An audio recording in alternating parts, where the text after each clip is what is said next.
have a unit I just got in that's got a bad connector on the inside. So what I'm going to do, I'm going to put this in time-lapse photography and let you watch me take it apart. Once I get down to the connector, I'm going to give you detailed instructions on how to fix it. Show you how to.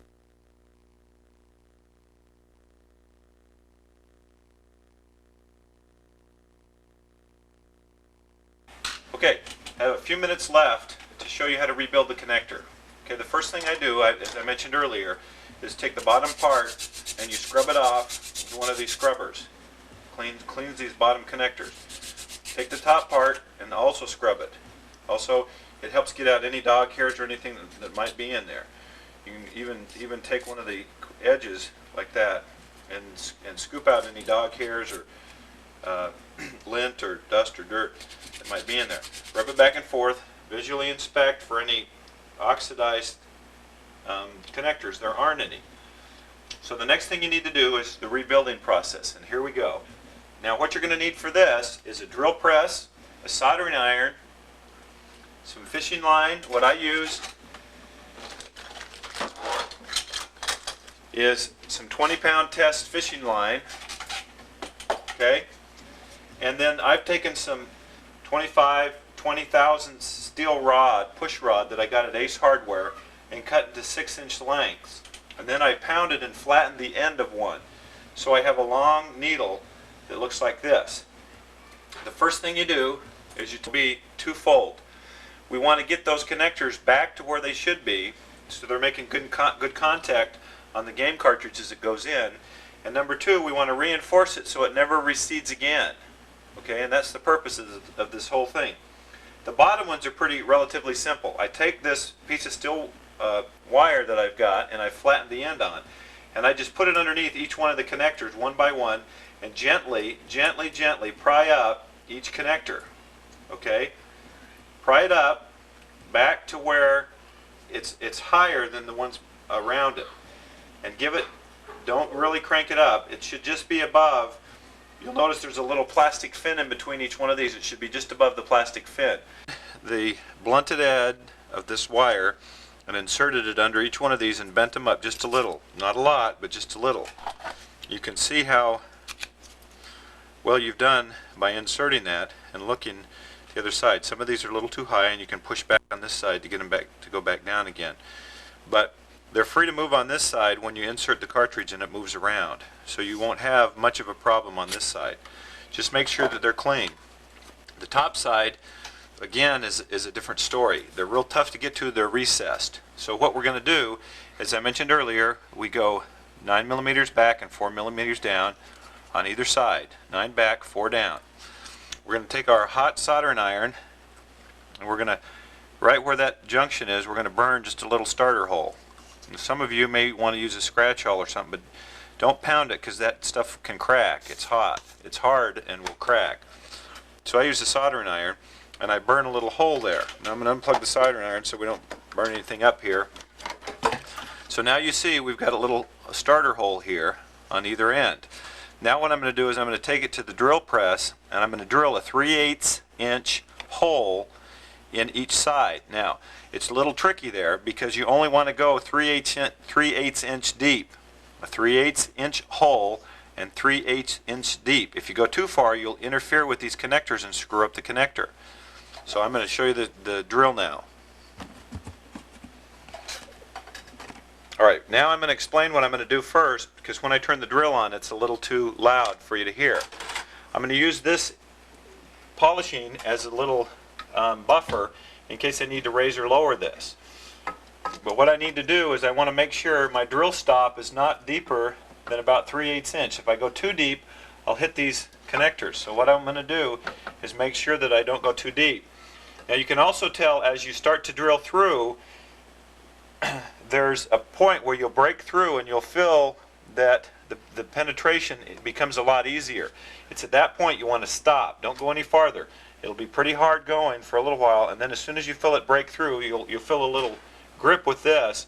You know you've broken through and stop drilling.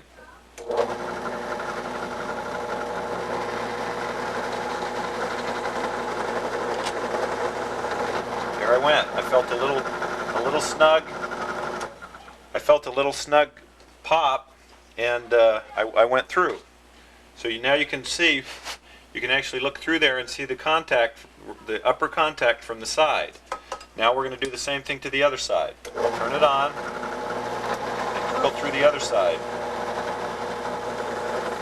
Again, 3/8 inch. You don't want to go too deep. And be careful that you don't go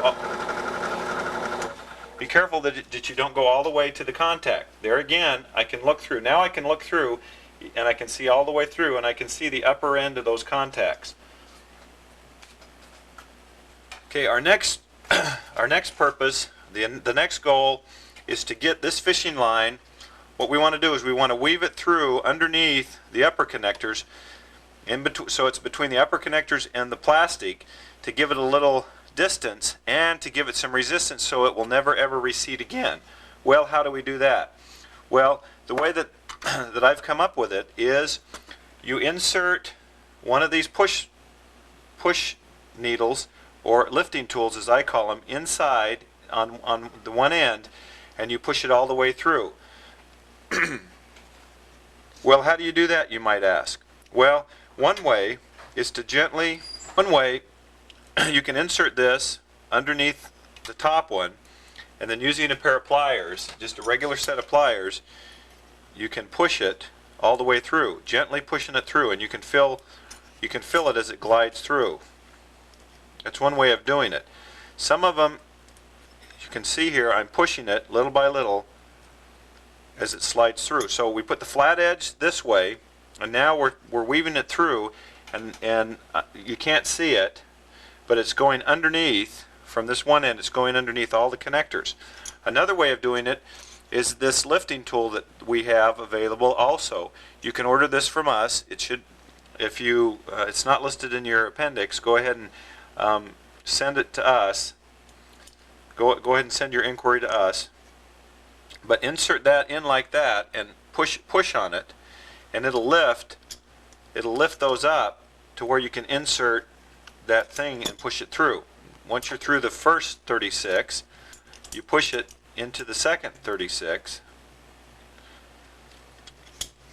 and you can push it all the way through now, and it'll come out the other end.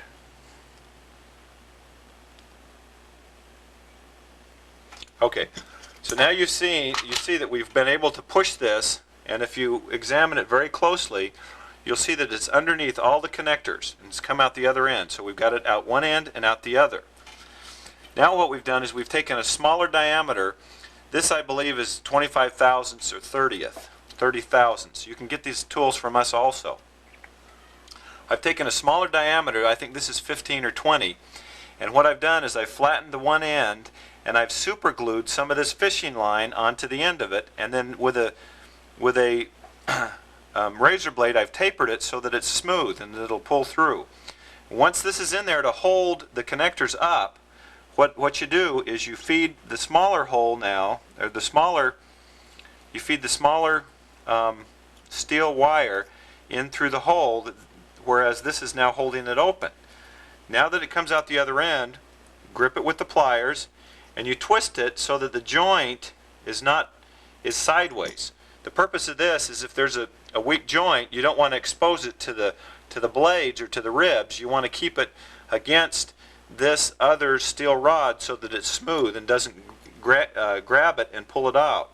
So what we'll do now is we'll pull this through, and it comes out the other end.